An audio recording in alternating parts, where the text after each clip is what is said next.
आदरणीय शिंदेसाहेब, आपण महाराष्ट्रातील एकमेव असे लाडके मुख्यमंत्री, माजी मुख्यमंत्री आणि उपमुख्यमंत्री आहात जे निवडणुकीच्या काळानंतर जनतेने दिलेल्या आशीर्वादाला आपण त्यांना आभार मानण्यासाठी महाराष्ट्राच्या प्रत्येक जिल्ह्यामध्ये आपण त्यांचे आभार मानण्यासाठी या ठिकाणी नांदेडला देखील आलेले आहात।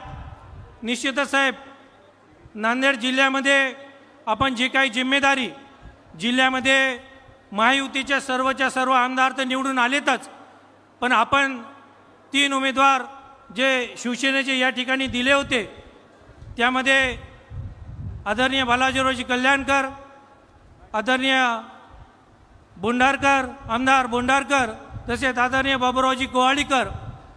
मला माहिती आहे साहेब, कारण बोंडारकरांची उमेदवारी फायनल होत असताना मी आपल्या मुख्यमंत्री या निवासस्थानी होतो। आपण मागणारे बरेच होते, परंतु हेमंत भाऊ यांच्या आग्रहाखातीर आपल्याच कार्यकर्त्यांनी आमदार व्हावे म्हणून आपण जिल्हा प्रमुख यांना तिकीट दिली। कुठलीही विधानसभेला कुठलाही पार्श्वभूमी नसताना सुद्धा जर कोणी आमदार होत असेल तर ते केवळ शिवसेनेमध्येच हे आपण सिद्ध करून दाखवले आणि आपण दिलेली जिम्मेदारी, माननीय आमदार हेमंत पाटील यांच्यावर दिलेली जिम्मेदारी त्यांनी अतिशय व्यवस्थितपणे पार करून जिल्ह्यामध्ये केवळ शिवसेनेत नाही तर महायुतीचे 9 उमेदवार या ठिकाणी निवडून दिलेले आहेत। मी आदरणीय उपमुख्यमंत्री साहेबाला विनंती करतो, साहेब यावेळेस आम्हाला नांदेड जिल्ह्याला मंत्रिपदाचा दर्जा मिळेल अशी नांदेडच्या सर्व जनतेची अपेक्षा होती, परंतु मागणाऱ्यांची संख्या जास्त आणि सर्वच आमदार आपल्याला लाडके असल्यामुळं आपण निश्चितच आपल्या निर्णय जो काही घेतला तो सर्व जनतेला सुद्धा मान्य आहे।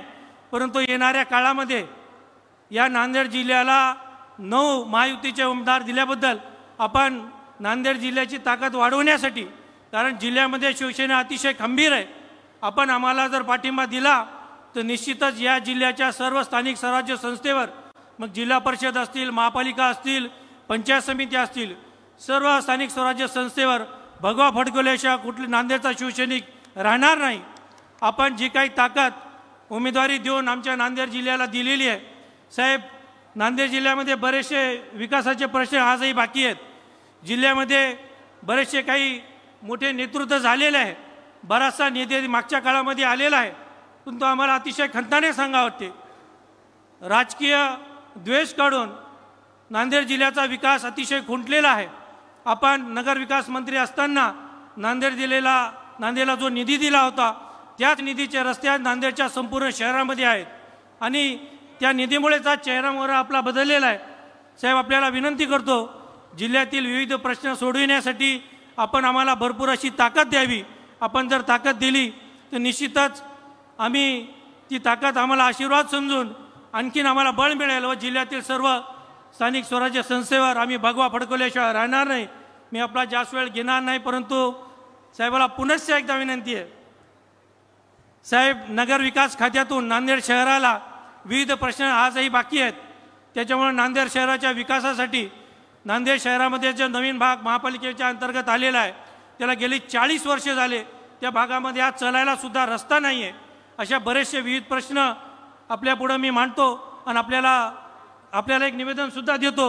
आपण निश्चितच आम्हाला तो निधी देऊन नांदेडसाठी मोठं सहकार्य करावे एवढीच आपल्याला विनंती करतो आणि माझी रजा घेतो।